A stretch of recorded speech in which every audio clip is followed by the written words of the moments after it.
Okay, so for the blanket stitch, this very visible stitch, it is essentially traveling vertically and horizontally in tandem. And what I mean by that is this. You have stitches which are traveling north and south, then you are dragging another stitch which gets looped in, and you know, the whole thing with the coral stitch last week with looping should set you up for success for this one. And I know that that was our first challenge stitch. I know that the coral stitch, and I do expect later on before we leave today to revisit that with some of you. Well, because you had such great practice with the coral stitch, doing the blanket stitch is really almost a break in reusing that loop technique, right?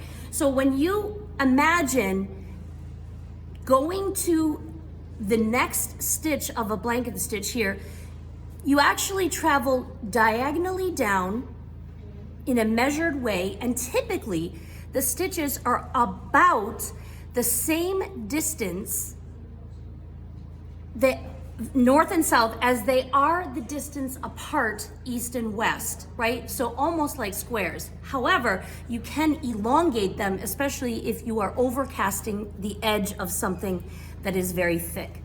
Okay, so do you see how I came down diagonally from this corner and I have this loop? When I come back up vertically, straight back up, I make sure that my needle is in the inside, and isn't that very familiar to the coral stitch? Now watch what happens. Do you see how you drag that along? Everybody see that? Okay, I'm gonna do it again. When you want to travel forward, and in this case, I am going from left to right, but you can do the blanket stitch in either direction, okay? Travel down at a diagonal, your needle goes diagonally down, making sure that you're about the same distance as the stitches before. And of course, you can count them if you are on a counted cloth. Bring your needle down to the back, and before you come up, you're gonna wanna notice that loop. Very similar to the C coral stitch, you know, C for coral stitch. This loop for the blanket stitch is very much the same, and in this case, it's sitting on top right now. And I'm gonna make sure that my needle doesn't pass this way, but my needle passes so that you catch that and it drags that along, okay?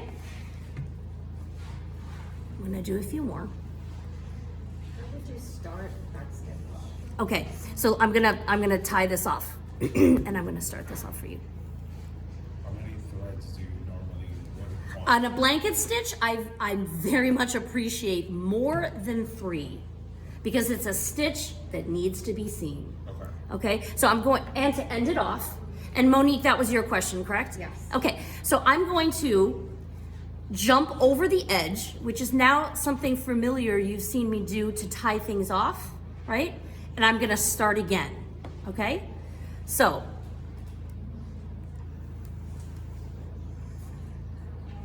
I'm gonna come up in my work, I'm gonna come down, and I'm actually gonna circle right back where I was before to begin, right? Are you following? And then I'm going to make my descent diagonally, traveling along, and there we go. We're right back up to catching our loop. Did you catch that? Yes. Okay.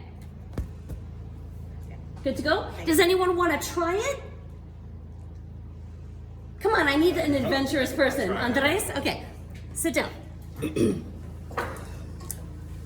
you know what's really good about this? It gets confusing if the tied side is on the other side. Right. Right? So what you want to get used to is understanding the diagonal. So you understand the diagonal is the same distance. There you go. Yep. Down. Okay? And it's a nice little short one, so make sure you don't pull off the tail. And then come right back up the same height up here. The same height. Okay. All the way up, Like, well, and through the loop. okay. and we'll get a little longer. Excellent. Oh, Good job. Yeah.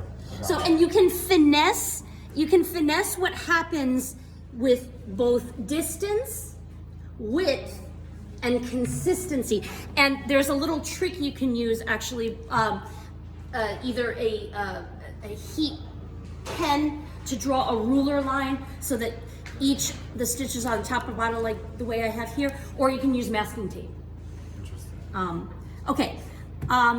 Quickly, when you work to the edges, right? It is, can you see here? Yeah. I just want to make sure you guys can see the blanket. So we start the same way, right? And if you're working, say, tying two edges together, you go from front to back and exactly the same, right? Straight up. You won't have to actually put your needle through the canvas because the action of going straight north will catch that loop.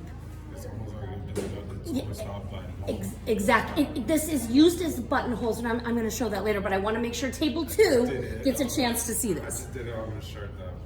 Awesome. Can we do one more? Sure. Okay, so this one is even a little easier. I just want to make sure the video can catch this. So when we came up, we had to punch through the back, didn't we? Yeah. Right? Okay. In this case, when you do a blanket edge, you're just traveling at a consistent length and making sure that your needle loops, right? See what happens if you don't? But you can always catch it and go right back up. Let's see if that caught in the video. You can accidentally make a mistake, but you can catch this and come right back up. Okay? All right, table 2, come on up.